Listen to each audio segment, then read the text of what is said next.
you're helping women. I love that.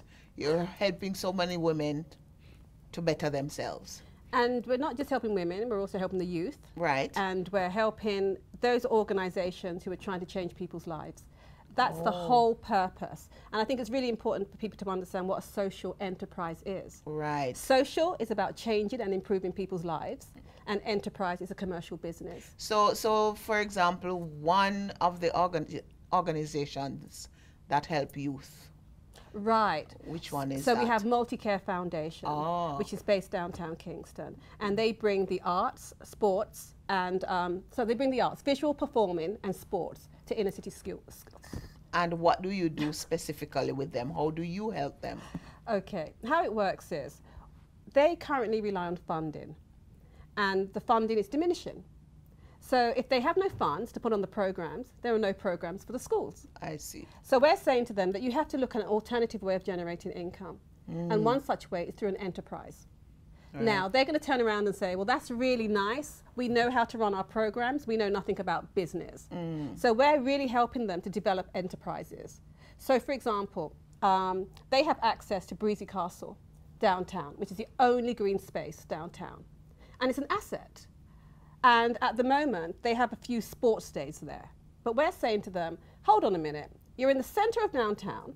Could you not be doing like a little recreation center or entertainment center? You've got corporate Jamaica right next door.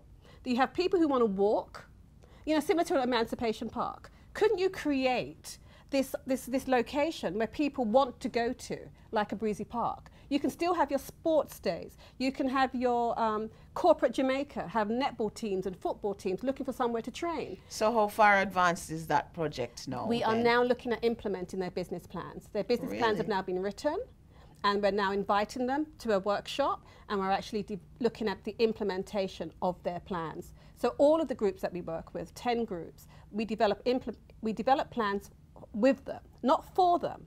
Yes. With them, because it's their plans, it's not our plans.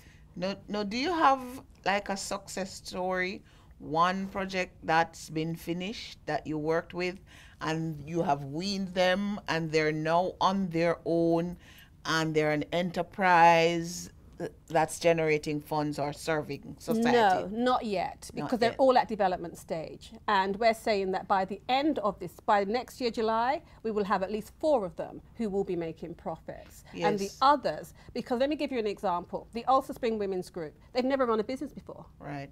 So you got to register them, you got to train them, you got to develop them.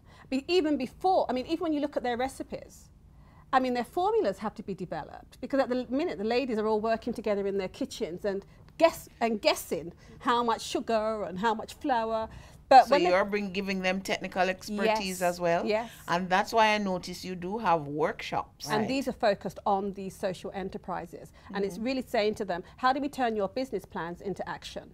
Because lots of people have business plans, but what do we do with them? Where do you keep these workshops when you have them? We have them in Kingston, and we're also taking them to Savile Mar, because we have 2 groups. So we split the groups up.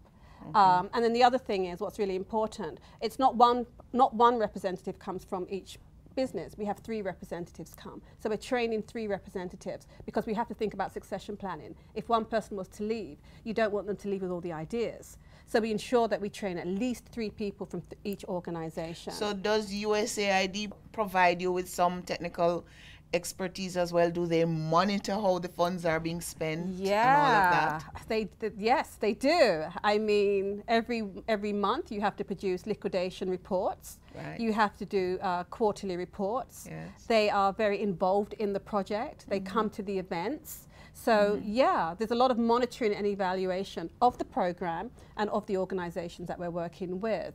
And the program is growing from strength to strength, because some of the guys are doing so well that we know they're going to be successful, because they are so passionate, not just about their organization, but about the program. Because many of these guys have never ever had the opportunity to participate in business development programs before. It's the first time.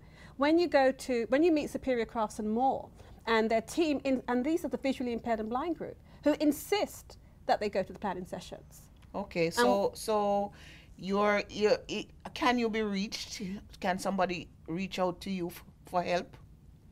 Yes, they can reach out to us and become part of our network. Okay. Because what we're doing is creating a social enterprise movement where people can not only participate in the program, but learn about lots of ways in which they can generate ideas for their own initiative. Because just Okay. because you're not receiving the hand-holding, it doesn't mean that you can't have access And to where other can ideas. you be found? Is there a phone number or a website or anything where you can Yes, be found? they can contact me at sebi@jmbs.com. That is SEBI@jmbs.com. Okay. Or they can reach me on 816 Yes. 7693. Excellent.